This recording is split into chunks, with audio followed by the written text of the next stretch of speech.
Salmo 56. Nessa noite fria, que o Senhor possa aquecer os nossos corações por meio da sua palavra. Diz assim a partir do primeiro verso: Ó Deus, compadece-te de mim, pois há homens que me pressionam e oprimem, atacando-me o dia todo. Os meus inimigos me pressionam o dia todo, pois são muitos os que me atacam com arrogância. Mas quando eu estiver com medo, confiarei em ti.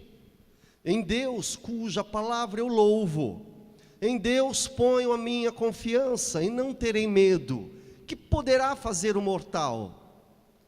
Todos os dias torcem minhas palavras, só inventam maldade contra mim. Ajuntam-se, escondem-se, espiam meus passos, como se estivessem aguardando a minha morte. Deixarás que eles escapem da sua culpa? Ó Deus, derruba os povos da tua ira. Tu contas minhas aflições, põe minhas lágrimas no teu odre, não estão elas registradas no teu livro? No dia em que eu te invocar, meus inimigos retrocederão.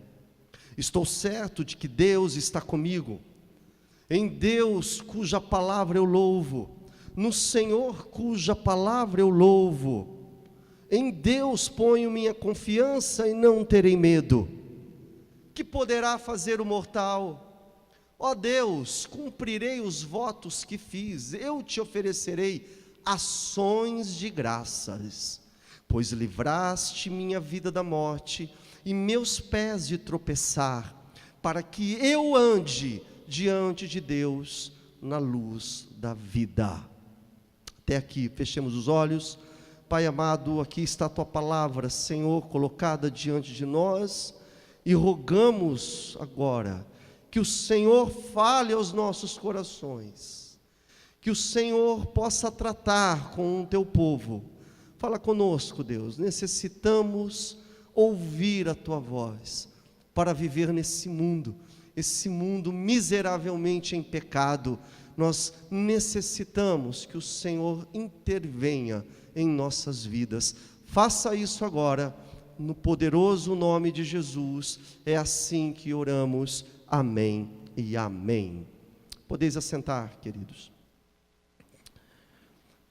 Amados irmãos, cada vez mais eu estou convencido de que a palavra de Deus, ela foi revelada para nós, não apenas para nós lermos e tomar conhecimento do que está escrito. Deus, Ele revelou a sua palavra, e hoje nós temos acesso à palavra do Senhor, para que ela possa ser aplicada em nossas vidas. Você crê nisso?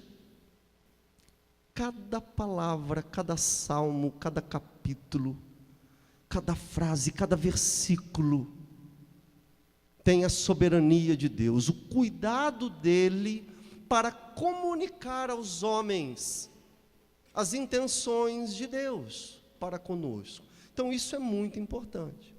Então esse Salmo 56 tem muito a nos falar, tem muito a nos ensinar, a tratar conosco, como que nós podemos conduzir a nossa vida secular, no trabalho e família e tudo mais. Então nós vimos aqui o Salmo 56. O Salmo 56, ele foi escrito por Davi. E quando nós olhamos na palavra de Deus, nós vemos que Davi, ele foi um rei, Davi foi um guerreiro, Davi foi um músico, um pastor, sempre sujeito a problemas, a dificuldades. Davi, na verdade, ele era descolado naquilo que tange a enfrentamentos da vida, naquilo que tange a adversidades. A vida desse homem sempre foi marcada por hostilidades. Davi sempre foi perseguido, e dificuldades não faltaram na vida desse homem. E aí, em algumas ocasiões, nós vemos que Davi, ele demonstrava tranquilidade. Ele ficava tranquilo, confiante em Deus. Mas em outras situações, em outras ocasiões, nem tanto. Nem tanto ele estava tranquilo assim. Esse Salmo 56 aqui marca o início da fuga de Davi de Saul. Davi está fugindo do rei Saul. Antes um pouco dele escrever esse salmo, Davi, ele havia enfrentado o exército filisteu. Davi, ele havia entrado numa batalha contra os filisteus. E à frente do exército de Israel, Davi era um general do exército de Israel. À frente do exército de Israel, ele fez um excelente trabalho. Ele fez um ótimo trabalho. E aí, quando ele volta para o seu povo, quando ele volta para Jerusalém, os homens e as mulheres estão lá exaltando a ele. Os homens e as mulheres estão exaltando Davi. Só que a população começa a comparar Davi com Saul. E quem era Saul? Era o rei atual de Israel. Então o povo começa a fazer essa comparação. E isso não foi nada bom para Davi. Na verdade foi péssimo. Foi horrível. Porque nessa comparação despertou a inveja de Saul. O Saul foi tomado por ciúmes pela pessoa de Davi. E aí aconteceu que quando ele volta dessa batalha, Davi está lá num momento tranquilo, tocando o seu instrumento para Deus. Ele está lá louvando a Deus com o seu instrumento, e quando ele menos espera, vem contra ele, vem voando contra ele uma lança. Uma lança que foi jogada contra Davi. Quem havia jogado essa lança? Saul. Saul, tomado por fúria, por ódio, ele joga essa lança com toda a força contra Davi. E a intenção de Saul era matá-lo. E conta a palavra de Deus que Davi, ele fica extremamente assustado, ele fica assustado com aquela situação, e ele foge para sua casa. Mas a partir desse momento já era tarde demais, porque Saul já havia colocado no seu coração de que ele iria matar Davi. Você pode ver essa história lá em 1 Samuel, no capítulo 18, para frente, 18, 19, 20, lá no primeiro livro de Samuel, do profeta Samuel. Mas Saul quer matar ele, e ele insiste, e manda a guarda real, lá na casa de Davi. Vai lá, eu quero esse homem. E a esposa de Davi, que também era filha de Saul, a Mical, ela ajuda Davi a fugir pela janela. E Davi, ele foge pela janela. Davi vai embora. No outro dia, Saul, como se nada tivesse acontecido, ele pergunta de Davi: cadê Davi? Onde que está Davi?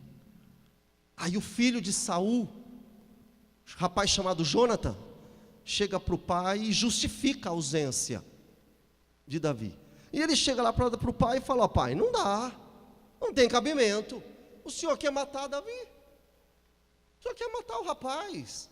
Só que eu vou dizer uma coisa para o senhor: não tem jeito, Davi vai ser o rei de Israel. Não tem jeito. O próximo rei de Israel, separado por Deus, vai ser Davi. Aí naquele momento, Saul fica novamente furioso e joga de novo uma lança, só que agora contra o seu próprio filho, contra o Jonatas. Então veja que Saul não era nada fácil. Quando alguma coisa irritava, o que ele fazia? Jogava a lança, não importa quem fosse. Até o próprio filho dele, era assim que ele fazia.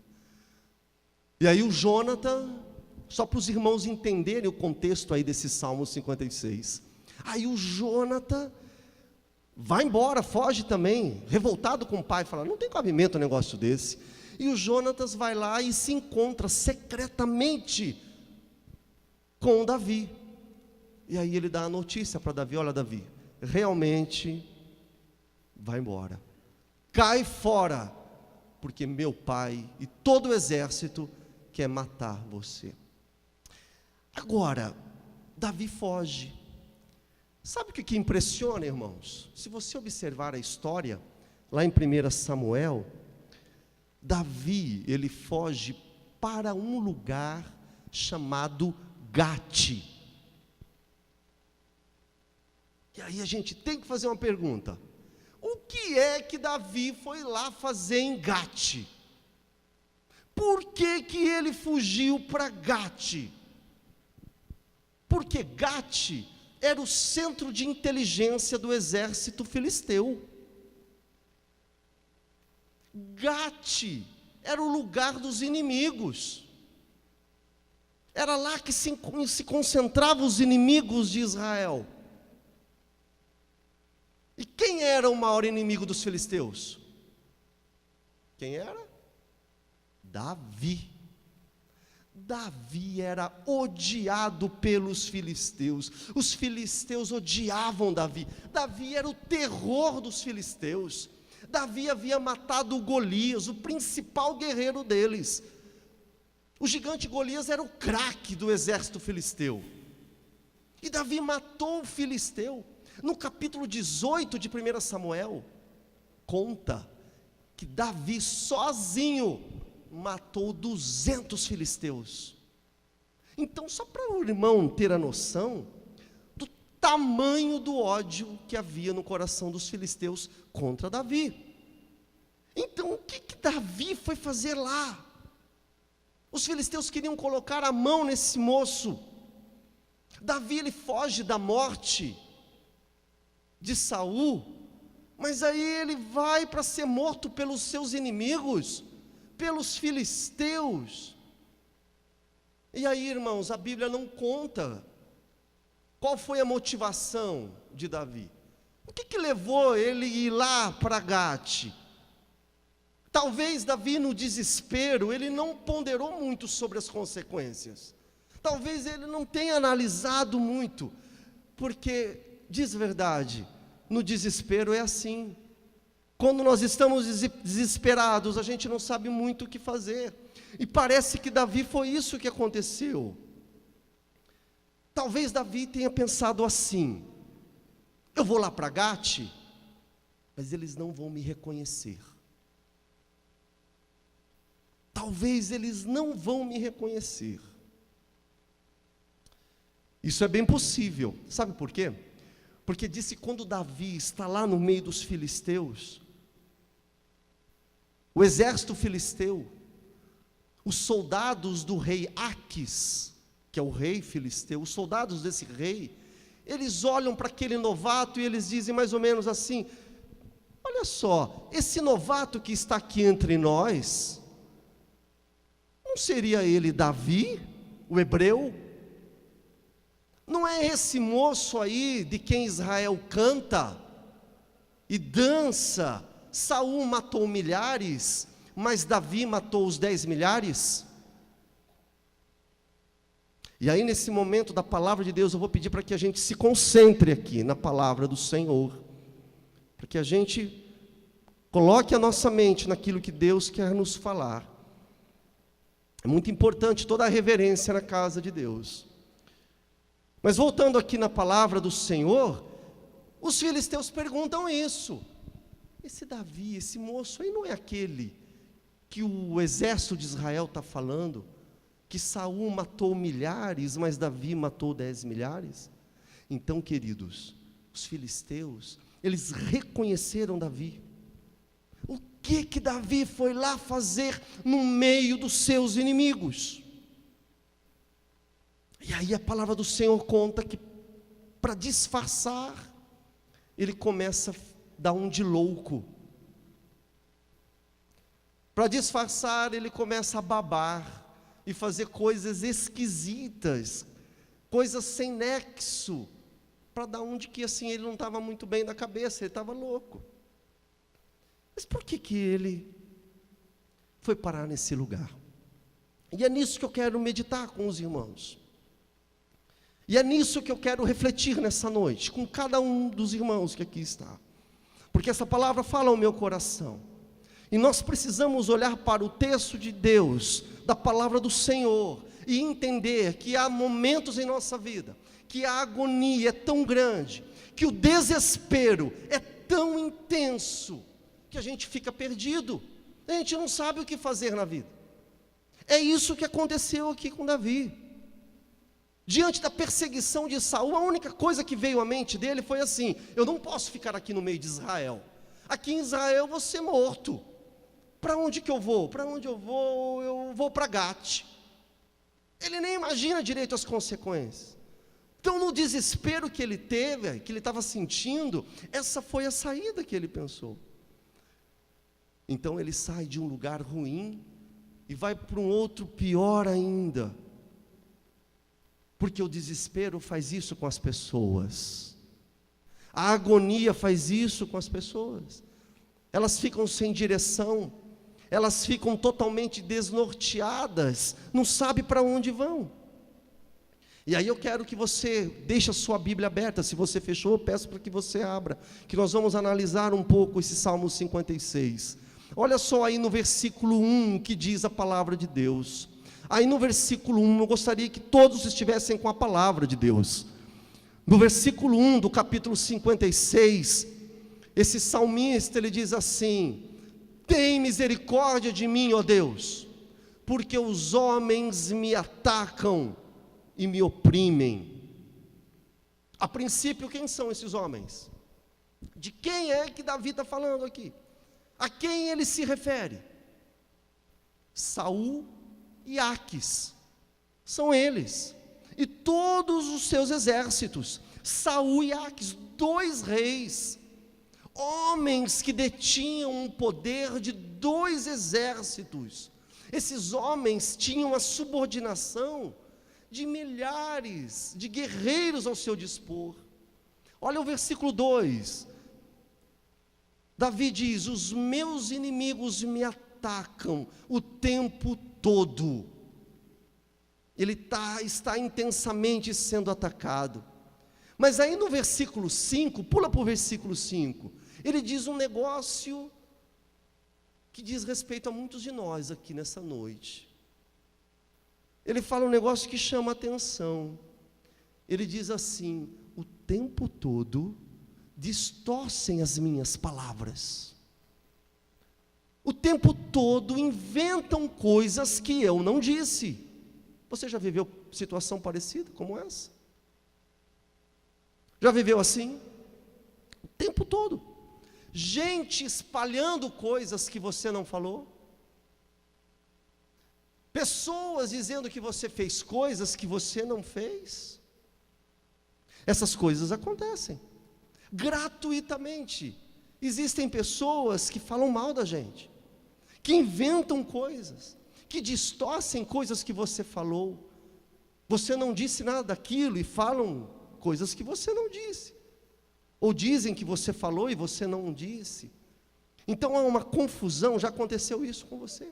Essas coisas acontecem. Pessoas que estão ao nosso redor, que querem nos prejudicar. Eu me lembro aqui de um irmão, um tempo atrás, que ele pediu oração, pessoa que está aqui próximo a nós, e ele pediu intercessão e clamou a Deus, e ele estava muito abatido, porque uma mulher lá no emprego dele, uma mulher ímpia, sem temor de Deus, gritou com ele na frente de todos, e acusou ele de falar coisas que ele não havia falado, e de fazer coisas que ele não havia feito, e isso se espalhou por toda a empresa. E ele estava muito abatido, e nós nos reunimos e oramos aqui por ele, porque essas coisas realmente tiram a paz, roubam o nosso equilíbrio. Pessoas que querem te prejudicar gratuitamente. É o mundo em que nós estamos vivendo. Veja Saul. Saul, esse homem, simplesmente, ele tinha inveja de Davi. Davi não havia feito nada contra ele. Saul tinha inveja. E esse era o motivo que o levava a matar. Ele tinha o desejo de matar Davi por causa da inveja. Em nossas vidas também nós passamos por isso. Em algum momento de nossas vidas, se você ainda não passou por isso, você ainda vai enfrentar um Saul e um Aquis. Agora, sabe o que nos fala o coração? Como foi que Davi enfrentou esse problema? Como é que Davi trata dessa situação? Observe aí na tua Bíblia, no versículo 8. Ele diz assim, no versículo 8: Deus, veja a minha aflição. Guarda, Senhor, as minhas lágrimas em teu pote. Elas já não estão anotadas no teu livro? E ele fala com Deus. João Calvino, pastor João Calvino, ao enviar uma carta de consolo aos irmãos da igreja de Lyon, esses irmãos da igreja de Lyon, eles estavam condenados à morte, simplesmente por crer em Cristo Jesus.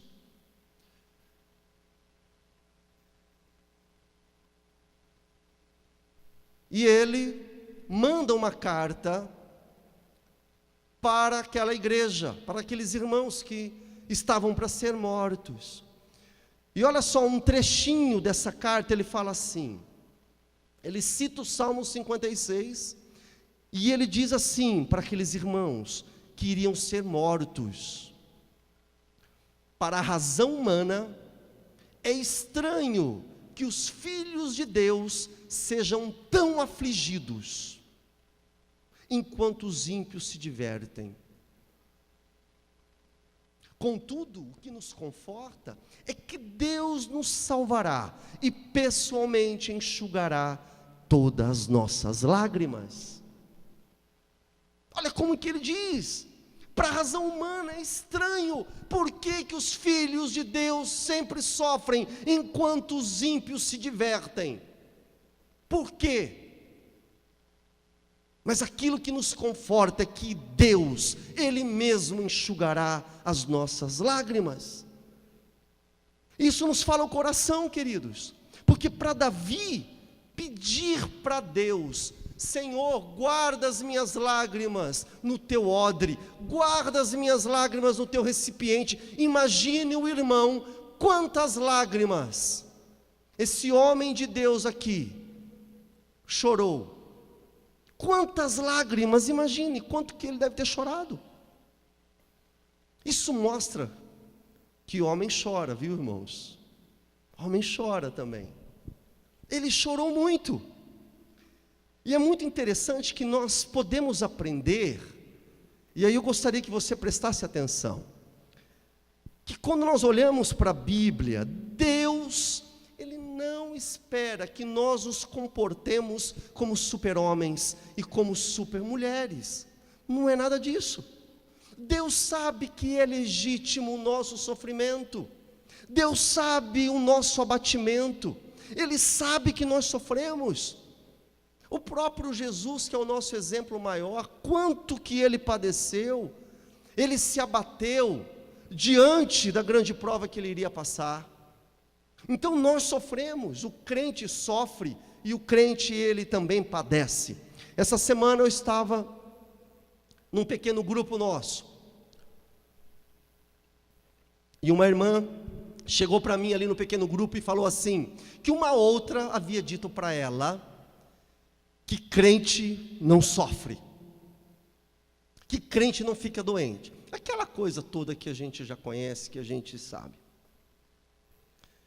E é impressionante que quando alguém solta uma frase dessa de impacto, tem gente que aqui entre nós, que ainda fica atento a isso, se abala com esse tipo de informação. E eu falei para ela, olha, com todo respeito, isso não é verdade. Isso não é verdade. A gente sofre, a gente padece. E Deus sabe que nós sofremos. E Deus sabe que nós ficamos angustiados. E quer saber? Muito mais do que isso, nem Deus quer que nós fiquemos isentos do sofrimento. Deus não quer que a gente fique isento do sofrimento. Porque é justamente no sofrimento em que nós encontramos refúgio nele. É na hora do sofrimento e do abatimento que nós nos socorremos nele. É nessa hora de aflição que nós buscamos socorro em Deus. Portanto, é importante que nós tenhamos em mente de que a fé, ela não apaga, queridos. A fé em Jesus, ela não apaga de forma alguma as duríssimas investidas que nós recebemos na vida. A fé, ela não tem não tem essa direção, não é para isso que a fé serve, não tem esse propósito, a fé não tem esse objetivo de maquiar as nossas dores. Você ter fé em Jesus não significa que a sua vida vai parecer um faz de conta que está tudo bem, não é nada disso, muito pelo contrário. Nós aprendemos isso na palavra de Deus, e eu peço para que você esteja atento, inclusive você jovem, saiba disso. Ter fé em Jesus Cristo não significa que você vai estar isento de problemas na vida. Isso é uma ilusão, isso é uma mentira que propagam por aí. Nós sofremos e nós padecemos e enfrentamos dificuldades.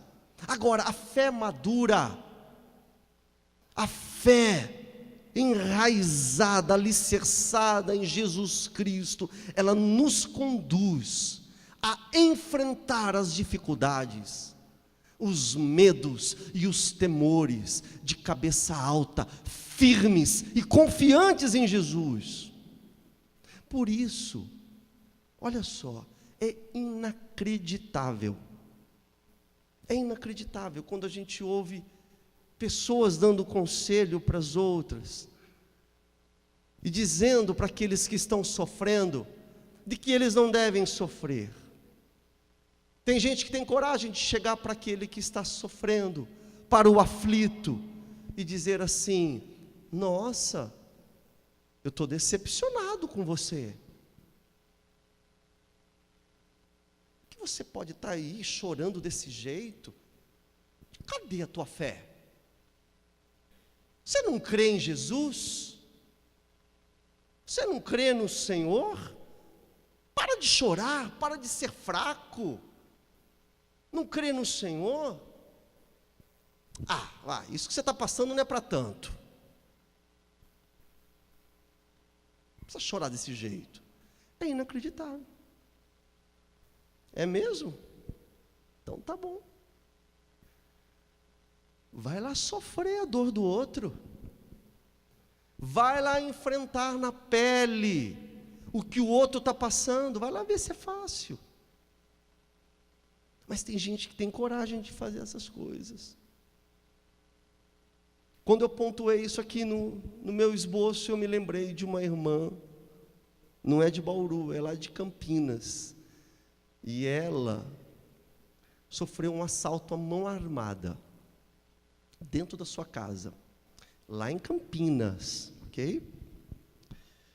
E ela ficou muito assustada com isso que aconteceu com ela. E ela entrou em crise.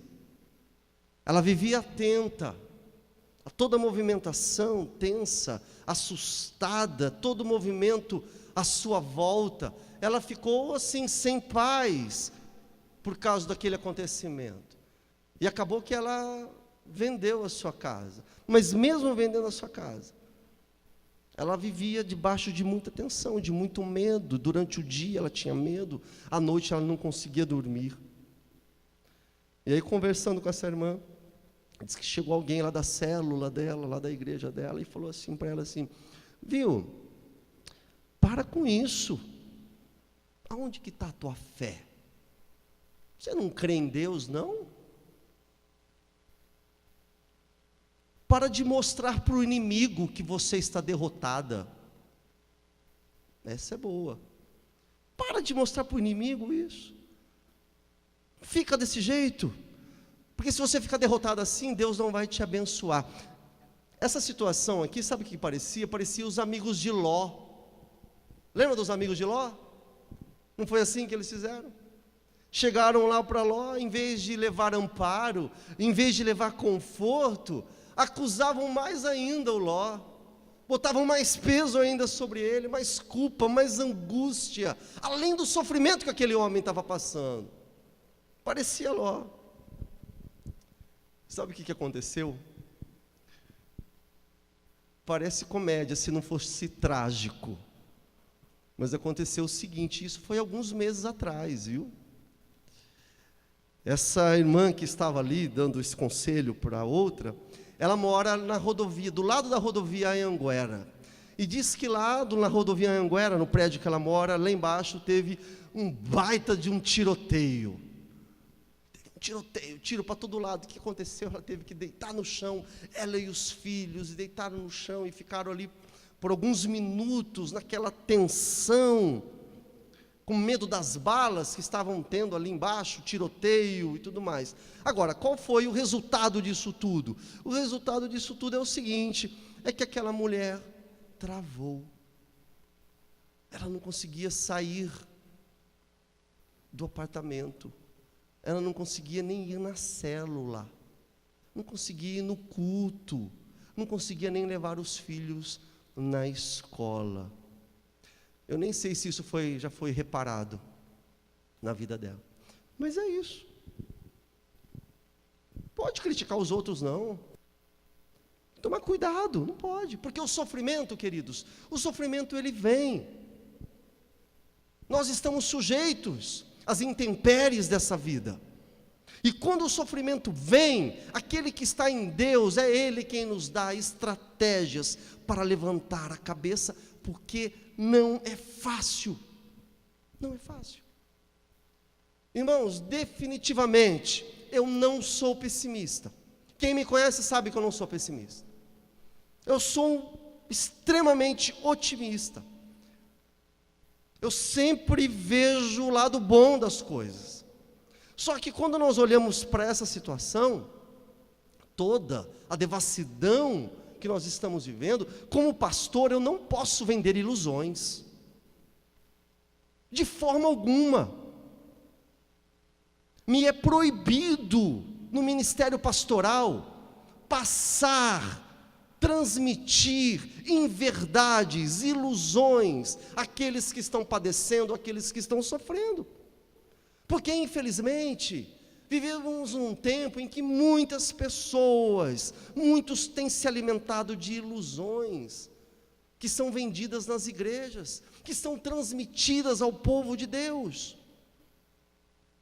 Mas é extremamente importante dizer a todos aqui nessa noite, que ser evangélico, que crer em Jesus Cristo, não lhe dá imunidade aos problemas da vida.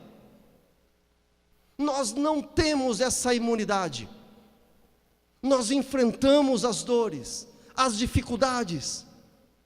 O Evangelho de Jesus é uma experiência gloriosa. O Evangelho de Jesus é uma experiência maravilhosa, na qual Deus transforma todo o nosso ser, transforma toda a nossa existência e constrói para nós uma visão de eternidade em Cristo Jesus, uma expectativa de eternidade. O Evangelho faz isso.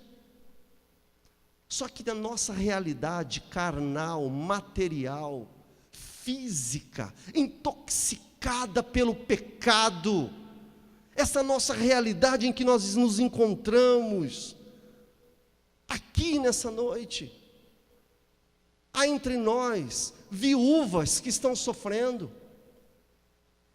mesmo tendo o Evangelho de Jesus. Aqui entre nós existem pessoas enfermas, aqui entre nós há pessoas que estão lutando com os seus filhos, luta da vida, problemas do dia a dia.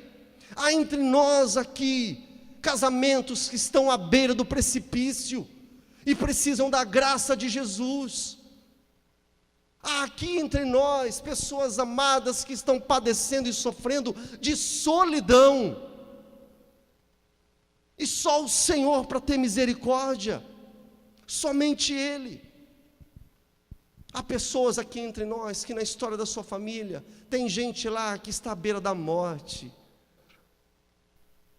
Então nós temos que abrir os nossos olhos, porque essa é a realidade humana, essa é a nossa realidade. Portanto, vamos rir, vamos nos alegrar, vamos nos regozijar, vamos cantar louvores ao Senhor enquanto há tempo. Enquanto Deus nos permite que nós nos alegremos, vamos nos alegrar para a glória dEle, porque há tempo do choro, há tempo da amargura, e se há alguém assim do teu lado, pela graça de Deus, você tem que se compadecer daquele que está perecendo, daquele que está sofrendo do teu lado. É assim que deve ser a tua postura. Porque o que diz a palavra de Deus? O que ensina a palavra do Senhor? A palavra de Deus diz assim, olha, que há tempo para chorar e tempo para rir, para se alegrar. É assim que ensina o Senhor. Há tempo de nascer e há tempo da morte, há o tempo do luto. E quando chega esse momento do choro, de fugir, de chorar, de clamar a Deus para que Ele guarde no seu odre as nossas lágrimas, nós temos que fazer isso com responsabilidade, vivendo responsavelmente, porque não é pelo fato de eu ter Jesus que eu vou ficar rindo no momento em que é para chorar. Não é porque eu tenho Jesus que eu vou rir na hora do luto, para mostrar que eu tenho fé. Olha, eu estou super bem, estou super alegre com a minha fé em Jesus. Essa aqui vai para o Lourenço para dizer, aqui, meu marido morreu e eu estou aqui rindo, para mostrar que eu estou bem com Jesus. Olha, eu acho que isso não é porque você está bem com Jesus, eu queria que o teu marido morresse rápido. Porque não é isso, nós temos que ter responsabilidade. E aí nós olhamos para a palavra de Deus, vemos que não tem nada a ver. O momento do sofrimento é um momento bíblico, é normal, faz parte da nossa condição humana. Só que é o seguinte também, quando o crente sofre, é com o Senhor que Ele fala. Quando o crente padece, é para o Senhor que Ele conta, é para Deus que Ele abre o seu coração. E eu iniciei essa mensagem dizendo que a palavra de Deus, ela não foi escrita em vão. Ela está registrada para nos comunicar, para nos ensinar. E quando nós olhamos aqui a postura desse homem, desse Davi, nós vemos que ele contou para Deus, para o seu Senhor, todo o seu sofrimento. Agora, também é verdade que quando nós estamos sofrendo, nós não podemos ser sendo dominado pelo medo, de forma alguma. Porque vamos voltar aí ao Salmo 56, olha o versículo 3. Ele diz assim, quando eu estiver com medo, em quem que ele vai confiar? Em quem? No Senhor, em Deus, é em Ti que eu vou confiar. Até parece paradoxal. No medo, eu confio. Não parece isso? Quando eu temo, eu confio. Davi está propondo isso aqui nesse salmo. É isso que ele está dizendo. Olha, quando a gente identifica o problema, quando você identifica a ameaça, naquele momento que você teme, é o momento de você confiar. Pula aí para o versículo 4. Ele confia em Deus cuja palavra eu louvo. O crente, ele tem a confiança em Deus, e ele tem confiança na palavra do Senhor, porque o crente, ele vive firme nas promessas de Deus. E a palavra de Deus, querida igreja, há promessas benditas para o seu povo. Por exemplo, a Bíblia diz lá em Romanos capítulo 8, versículo 32, olha só que promessa maravilhosa, vamos ler todos juntos? Toda a igreja, vamos lá. Aquele poupou.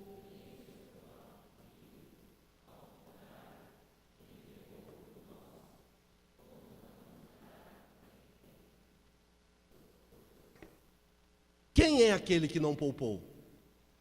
Deus Pai. Quem foi que ele não poupou? O Deus Filho. Se ele fez essa coisa tremenda, que Pedro diz que até os anjos ficaram perplexos, boquiabertos, tamanho amor demonstrado por Deus, se ele teve coragem de fazer isso, será que ele não vai nos abençoar?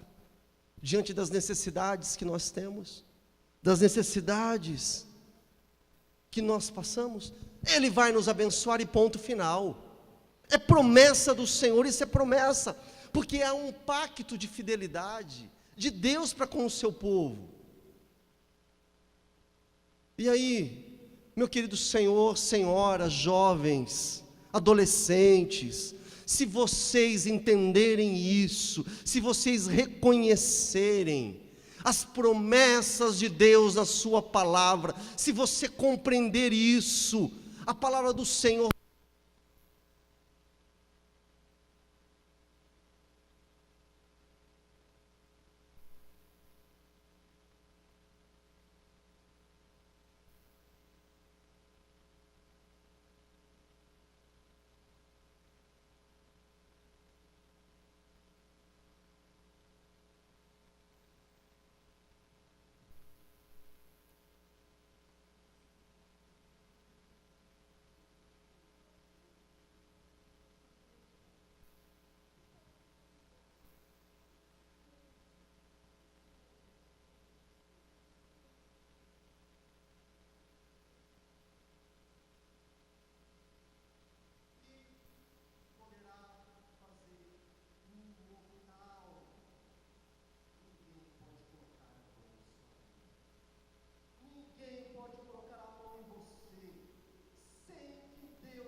quantas promessas de Deus não se cumprem na vida do crente, nem morrer ele pode.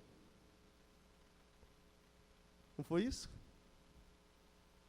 Gente, nem morrer você pode.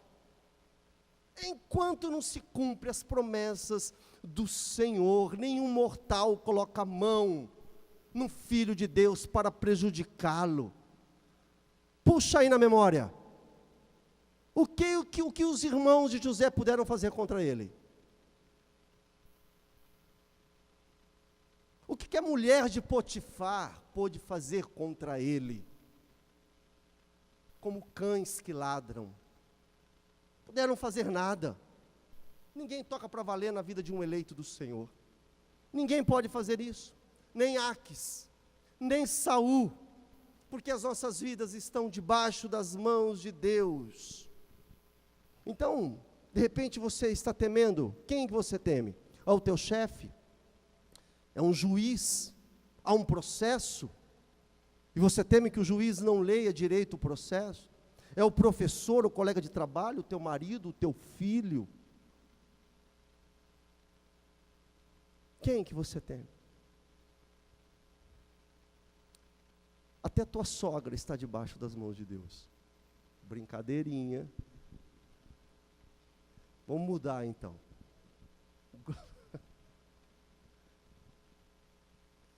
O do sogra, como que é o sogra? É genro? Até teu genro está nas mãos de Deus. Melhorou. Todos estão nas mãos do Senhor. Ninguém pode abalar a vida de um filho do Senhor, filho de Deus. Olha só em Mateus 10, 28. Diz assim: não temam, não temais aqueles que matam o corpo e não podem matar a alma. Pelo contrário, temei aquele que pode destruir no inferno tanto a alma como o corpo. Então nós vivemos num país de crise em todos os gêneros, problemas aqui e acolá, só que Jesus está falando o seguinte: não tema nada disso. Nós temos que temer aquele que tem poder sobre a vida e sobre a morte, sobre aquele que tem poder de lançar as almas indolentes no inferno. É esse que nós temos que temer. Continuando, versículo 9. No dia que eu te invocar, os inimigos irão retroceder, porque certo estou de que Deus está comigo. Queridos, a verdade é uma só. Aqui no culto, é fácil a gente lembrar isso. Aqui no culto você não vai se esquecer. O meu desafio para o irmão e para a irmã nessa noite é que você tenha todas essas verdades muito claras quando você estiver lá sozinho. Esse é o desafio. Quando você estiver lá sozinho, que você lembre e deixe Deus ser Deus. Que Ele seja Deus na sua vida, porque Ele domina. Então deixe Deus ser Deus. Daí você fala assim: mas é claro que eu deixo Deus ser Deus. Eu nem tenho poder para não deixar, para impedir de Deus ser Deus. Está compreendendo isso? Deixe Deus ser Deus na sua vida. Mas você não tem realmente poder para impedir. Só que é o seguinte: você pode deixar de perceber a atuação de Deus na sua história. Você pode deixar de perceber, de ter a percepção da atuação de Deus, quando você toma a frente da situação, quando você decide, você toma a dianteira, sem consultar ao Senhor, quando você quer ir lá e se vingar de alguma coisa.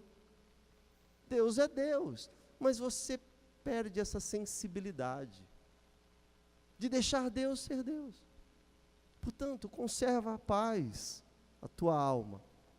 Conserva em paz a tua alma. Porque qualquer problema que exista está imensuravelmente numa esfera inferior ao poder de Deus. Não há nada que possa te atingir sem a permissão de Deus. Deixe Deus ser Deus. Eu quero terminar fazendo 4 aplicações, porque você pode dizer assim: o pastor falou esse monte de negócio, esse salmo lindo, maravilhoso, e o que eu faço? Como é que eu aplico isso na minha vida? Como é que eu enfrento a minha segunda-feira? A crise que eu estou vivendo, a crise que eu estou metido, como é que eu resolvo isso? Aí eu quero que você tenha esse entendimento. Primeiro, volte-se para a palavra de Deus. Busque a palavra de Deus. Há alguma coisa a temer? Há algum problema que você está enfrentando? Vá para a palavra de Deus. O crente, ele corre para a palavra de Deus. O salmista, nós lemos aqui: em Deus cuja palavra eu louvo. Leia as promessas de Deus para tratar dos problemas do dia a dia. Porque é na palavra de Deus, irmãos, que nós aprendemos sobre a justiça dEle. É na palavra de Deus que nós aprendemos sobre as promessas dEle. Estão distorcendo aquilo que você disse? Estão alterando aquilo que você falou ou deixou de falar? Busque o Senhor. Busque ao Senhor. Você tentou se defender e não valorizaram? Fique em silêncio. Conte para Jesus. Porque eu acho que, se eu não estou enganado, quando acusaram a Cristo lá no tribunal, lá no sinédrio, como é que Jesus ficou? Ficou quieto. Ele ficou em silêncio, ele calou, porque há momentos, e você deve aprender isso, é difícil, que não adianta você discutir contra a impiedade. Não adianta você ficar batendo boca. Conta para Deus. Busque na palavra do Senhor. 2, são 4 aplicações. 2, identifique qual é a ameaça. Qual é o problema que você está enfrentando? Qual é o medo? Qual é o temor? Identifique, porque se você estiver desatento, você sabe o que acontece? Isso tira a nossa paz, altera o nosso humor, tira o sono, tira até a fome. Tira até a fome. Você não consegue dormir. Mas a dica que nós aprendemos aqui com Davi é que você deve identificar quais são os riscos e apresente ao Senhor, identifique qual é a luta. São as mudanças lá na empresa? Quais são os seus temores? A mudança na igreja? O que está tirando a tua paz? Falta de perspectiva para o futuro? Solidão, enfermidade, desarmonia dentro do lar? O que está acontecendo? Anote tudo e apresente a Deus. 3, aí é a parte assim que eu gosto muito. Louve a Deus, porque olha aí na tua Bíblia, no versículo 12, no meio da angústia, o salmista diz assim: te oferecerei ações de graças. Mas mesmo passando por tribulação, mesmo passando por lutas, isso mesmo, sabe, irmãos, eu acho incrível, quando Moisés chega para o faraó, e ele fala assim para faraó: deixe o meu povo ir adorar aonde? No deserto. Libere o meu povo para adorar lá no deserto. Adorar no deserto? Quem adora no deserto? Ou eu estou muito enganado? O deserto é lugar de sequidão. Deserto é lugar de perigo. Deserto é frio de noite, um calor insuportável durante o dia. Deserto é lugar de morte, de bicho peçonhento. Deserto é deserto. Ninguém adora no deserto. Mas ele fala assim: deixe o meu povo adorar no deserto. Então eu quero te estimular nessa noite. Adore o Senhor no deserto que você está passando. Louve o Senhor no deserto da sua vida, nos problemas que você está enfrentando. Você pode até dizer para Deus assim: ah, Deus, olha o que eu estou passando, eu faria diferente. Senhor, olha, eu faria diferente, mas o Senhor sabe mais. O Senhor sabe tudo. O Senhor deve saber, e o Senhor realmente sabe o que está fazendo. Então, em Ti eu confio. Em Ti eu louvo. Eu não vou ficar murmurando pelos cantos, porque murmurar é pecado. Eu não vou ficar murmurando com as pessoas, falando o que não deve falar. Eu vou falar para o Senhor. Eu não quero pecar contra Ti, quero Te adorar e quero Te louvar. Eu faria diferente, mas eu confio no Senhor. E quarto e última aplicação. Versículo 12 e 13.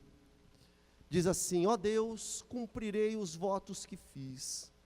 Eu te oferecerei ações de graças, pois livraste a minha vida da morte, e meus pés de tropeçar, para que eu ande diante de Deus na luz da vida. Irmãos, uma coisa nós temos que aprender aqui: ofereça ações de graça. Ah, mas Você não falou que tem que louvar a Deus? Não. Louvar a Deus, mas ofereça ações de graça. Uma coisa é você louvar, outra coisa é você oferecer gratidão. Ações de graça. Você pode ser grato a alguém, por esse alguém ter feito alguma coisa por você. E você vai lá e agradece a ele, olha, muito obrigado. Mas além de ser grato, você pode fazer algo para honrar essa pessoa que te beneficiou. Não pode? Você pode ficar só no campo das palavras, agradecimento de boca, verbal, mas você pode fazer alguma coisa. Mostrar a sua gratidão. Ações, atitudes. É outra perspectiva, é outro nível. É diferente de você ser grato só de boca. É além disso. É além de gratidão apenas nas palavras, mas também em atitudes. E Davi, ele percebe isso. E ele fala, Senhor, eu vou te oferecer ações de graça. Irmãos, a igreja do século 21 está precisando aprender isso. A gente louva bastante, mas a gente não tem ações de graça. É outro nível. Porque é certo que nós não fazemos obras meritórias. Não, e não é disso que nós estamos falando. O Senhor já fez tudo o que tinha que fazer na cruz do Calvário. Mas nós devemos ter comportamento, ter atitudes que dignificam a Deus, que mostram para Ele que nós o amamos. Queridos, Davi foi um homem que ele sofreu demais. Só que quando nós olhamos para a história dele, ele se tornou o maior rei de Israel. O maior rei de Israel. Um coração realmente entregue ao Senhor. Ele sabia buscar a palavra de Deus. Ele sabia lidar com as ameaças. Ele sabia louvar a Deus e oferecer ações de graça. Essa noite é uma oportunidade que você tem. Essa noite é uma oportunidade, uma grande oportunidade, para você aprender a oferecer ações de graça a Deus. Aprender a ter confiança e gratidão no Senhor. Amém?